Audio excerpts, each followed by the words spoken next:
दोस्तों नमस्कार। क्या भारत में गरीबी घट गई है?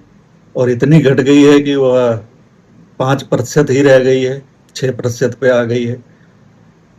इ- ये आंकड़ा सही है क्या?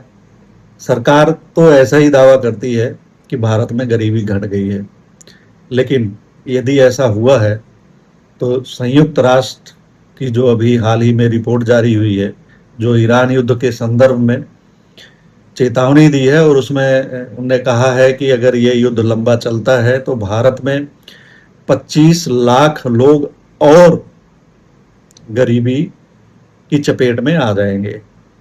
तो इसी दौरान इस रिपोर्ट में ये कहा गया कि भारत में गरीबों की संख्या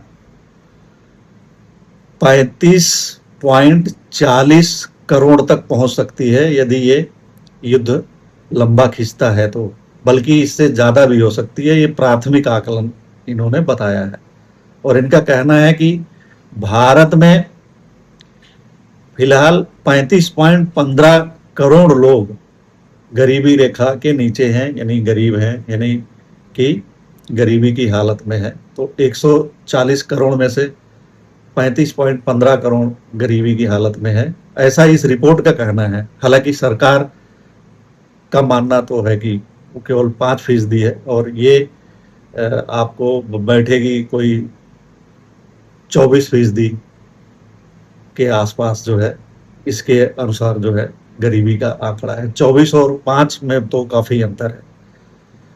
तो जनवरी 2025 में रिजर्व बैंक की रिपोर्ट जारी हुई थी, उसमें कहा गया था कि वित्त वर्ष 2011-12 में ग्रामीण गरीबी दर 25.7% थी, जो वित्तीय वर्ष 2023-24 में घटकर 4.86% हो गई, यानी कि लगभग 5% ग्रामीण गरीबी।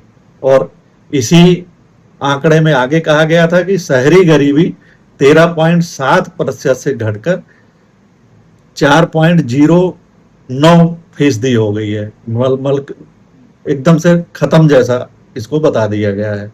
तो इस तरह कुल गरीबी लगभग जो है 9% के करीब बैठता है कुल मिला के देहा उसकी। हालांकि सरकार की और रिपोर्टें हैं जो 5% मानती है, जबकि यूएन की रिपोर्ट कहती है कि भारत में गरीबी दर 23.9% है, और युद्ध लंबा चला तो 24.2% हो जाएगी। तो काफी अंतर है, और सोचने की बात है कि सच कौन बोल रहा है। धन्यवाद, नमस्कार।